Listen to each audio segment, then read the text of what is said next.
One of the features of this fourth industrial revolution is that it doesn't change what we are doing, but it changes us. The difference of this fourth industrial revolution is it doesn't change what you are doing. It changes you. If you take genetic editing, right.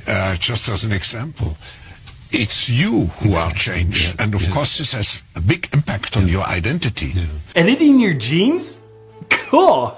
I'll explain that later. But first, why do so many people consider this guy, Klaus Schwab, to be the most dangerous man in the world? Well, there's some reasons. A lot of them. You might remember Klaus Schwab as the puddle of liquefied feces who said, by 2030, you'll own nothing and be happy about it. Translated, that probably means by 2030, he'll own everything and he'll be happy about it. But how does he expect you to own nothing and be happy about it? Oh, he's got a plan. Now, I'll tell you about it in a minute. But before I do, a little bit about Klaus Schwab. He's the author of COVID-19, The Great Reset. What a grand opportunity indeed. Oh, and his book was published on July 9th, 2020. Wonder how he got it written and published that fast. It's almost like maybe he pre-wrote it before he started the pandemic. Before the pandemic started. Old Klaus is also the founder and chairman of the World Economic Forum, an organization that faces the public with very noble sounding goals of creating a better world. Fear-mongering about climate change and disease are big goals of theirs. Welcome to Davos. Just park your private jet over there and then go inside and pretend to be concerned about climate change. Klaus and the World Economic Forum want a worldwide digital ID system that determines your access to goods and services. It would monitor your online behavior, purchases, and biometrics. It kind of seems like he just wants to do away with the whole democratic process and give all the power to the state and whoever runs the state, the deep state. But that's based on both his words and actions, so it's probably an inaccurate observation. Was Dr. Evil's character based on this reptile? Mr. Schwab writes the following. One of the greatest lessons of the past 5 centuries in Europe and America is this. Acute crisis contribute to boosting the power of the state. It's always been the case, and there is no reason why it should be different with the pandemic. Nobody ever elected Klaus Schwab to anything. This all just sounds like conspiracy, doesn't it? The World Economic Forum are good guys. Haven't you seen the headlines they pay for? Go green, right? Right? That's probably right. They truly are good guys. Accordingly, you'll be excited to hear that the lineup of World Economic Forum speakers at their annual gathering of elites in Davos included such benevolent humanitarians like Xi Jinping, the leader of the Chinese Communist Party, who's currently committing genocide, Anthony Fauci, who's arguably currently involved in crimes against humanity, and Bill Gates, who's arguably currently involved in crimes against humanity, and Australian Prime Minister Scott Morrison, who's arguably currently involved in crimes against humanity. What a great lineup! But my favorite Economic Forum speaker of all time is this reptile, Klaus Schwab's top advisor, Dr. Yuval Noah Harari. Let's see what he has to say. Data might enable human elites to do something even more radical than just build digital dictatorships. By hacking organisms, elites may gain the power to re-engineer the future of life itself. Because once you can hack something, you can usually also engineer it. Elites hacking organisms and re-engineering life itself? Well, he's not talking about doing that to people, is he? Now, in the past, many tyrants and governments wanted to do it, but nobody understood biology well enough, and nobody had enough computing power and data to hack millions of people. Neither the Gestapo nor the KGB could do it. But soon, at least some corporations and governments will be able to systematically hack all the people. Well, I guess he was talking about doing that to people. All people, to be specific. And if indeed we succeed in hacking and engineering life, this will be not just the greatest revolution in the history of humanity. This will be the greatest revolution in biology since the very beginning of life 4 billion years ago. For 4 billion years, nothing fundamental changed. Not playing God, are you? Because that usually works out super well. Science is replacing evolution by natural selection with evolution by intelligent design. Not the intelligent design of some God above the clouds. Oh, you are playing God. Say more. Evolution by natural selection with evolution by intelligent design. Not the intelligent design of some God above the clouds, but our intelligent design and the intelligent design of our clouds. The IBM cloud, the Microsoft cloud, these are the new driving forces of evolution. Gosh, you wouldn't by chance have a plan in place on how to control people with your cloud technology, would you?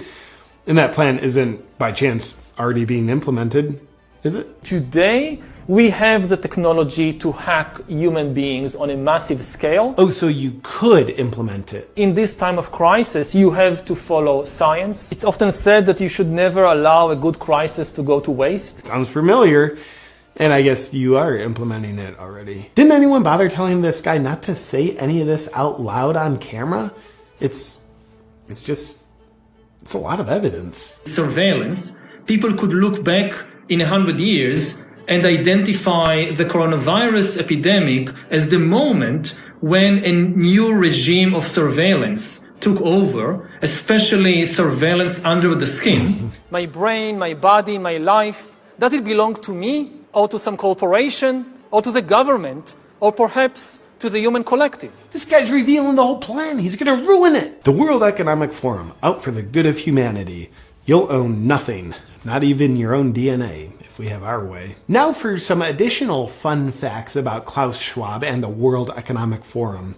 They've got a Young Leaders Program, which is a 5-year indoctrination program into their principles. The goal of the program is to create world leaders who don't answer to their people because they don't care about them. They answer to their bosses at the World Economic Forum. Graduates of the program include admirable world leaders that are suspiciously in lockstep with the Great Reset, such as Justin Trudeau, Francis Macron, and Mark Zuckerberg. Sponsoring partners of the World Economic Forum's Young Global Leaders program have been the Bill and Melinda Gates Foundation and Google. I wonder why Google censors and shapes information to be in exact support of the World Economic Forum's narrative. Oh, another fun fact. The World Economic Forum is predicting a worldwide cyber attack. I'm pretty much a wizard at predicting the things I'm going to do too. The very concerned Schwab believes the cyber attack could bring a complete halt to our power grid, transportation, hospital services, and to our society as a whole. The World Economic Forum then simulated the cyber attack. Simulated or planned? I'm not sure, but they said it was a simulation, so it's probably best to just believe them. Oh, also the World Economic Forum, along with the Bill and Melinda Gates Foundation, hosted Event 201, which oddly enough played out exactly as they planned. Or simulated, or whatever. Let's move on. And here's a picture of Klaus Schwab sitting in front of his statue of Vladimir Lenin. I wonder why he's got a statue of one of the most murderous world leaders in history. Lenin killed an estimated 5 million people. And finally, remember Schwab's whole thing about you'll own nothing and be happy about it? What's the World Economic Forum's plan to make that happen? Well, it's probably nothing, but consider this. BlackRock is an investment firm with $9 trillion under management, which is a higher GDP than every country on Earth, aside from the US and China. Therefore, it turns out BlackRock has more political and financial influence than the Federal Reserve and most governments. Sounds cool, but what's the connection with the World Economic Forum? Well, again, and it's probably nothing, but BlackRock's CEO, Larry Fink, is also just a board member of the World Economic Forum. Well, that's super convenient, and probably just a coincidence. Is the World Economic Forum and BlackRock colluding in corporatism, where an unelected corporate elite dictates top-down to the population? Well, they couldn't be doing that because they'd have to infiltrate the government, which they haven't done. Except for, in one of Joe Biden's first appointees once he took office, he named Brian Deese to be the director of National Economic Council. Brian Deese came from BlackRock, where he was a global head of sustainable investing, and now he's Biden's main advisor for economic policy. But Biden's making the policy decisions, not the unelected corporate elites at BlackRock and the World Economic Forum. Of course Biden's making all the decisions. Let's not be silly. Oh, look, there's a picture of Biden in the audience at the World Economic Forum. Oh, and also Kamala Harris's chief economic advisor is Michael Pyle. He came from BlackRock, where he was a global chief economic strategist, overseeing the strategy for investing $9 trillion. Well, it looks like corporatism, but it's probably not. But if it was, it would actually be a viable strategy for BlackRock and the World Economic Forum to own everything and for you to own nothing. Oh, fun fact, BlackRock is buying up single-family homes at an alarming rate, oftentimes paying 20 to 50% above asking price, so normal people like you and I can't own the homes. Now, there is an interesting pattern to all this. You know how you hear about ancient tyrannical rulers who would rule over their dumb people by saying things like, yeah, if you don't do all of this slave labor and let me sleep with your wives, then God's going to make you all perish in a deadly storm. Well, God told me, and because I'm elite, I have access to this knowledge and you don't. So you better do as I say or you're going to die. Well, us peasants can't perceive what the king can, so we better do as he says.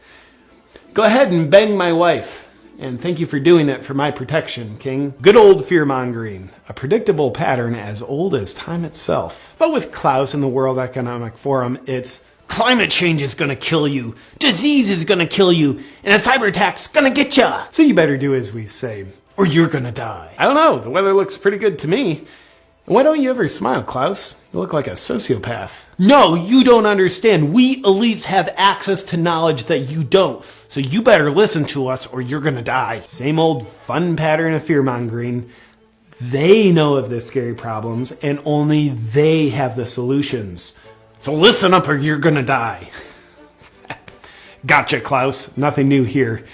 We see you. In conclusion to the question, is Klaus Schwab the most dangerous man in the world? Here's his top guy again. Humans are now hackable animals.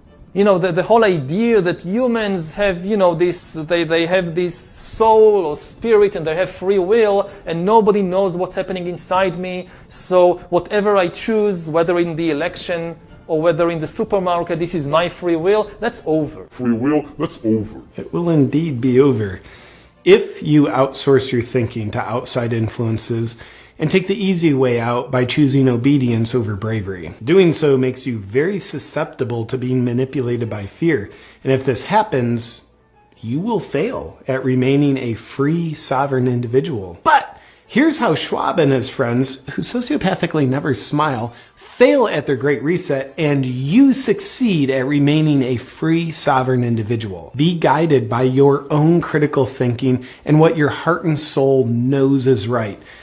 And choose bravery over obedience. Obedience or bravery? Outsource your perspectives or do your own critical thinking? We are in the process of either the Great Reset or the Great Awakening, and the choice isn't Klaus Schwab's. The choice is yours.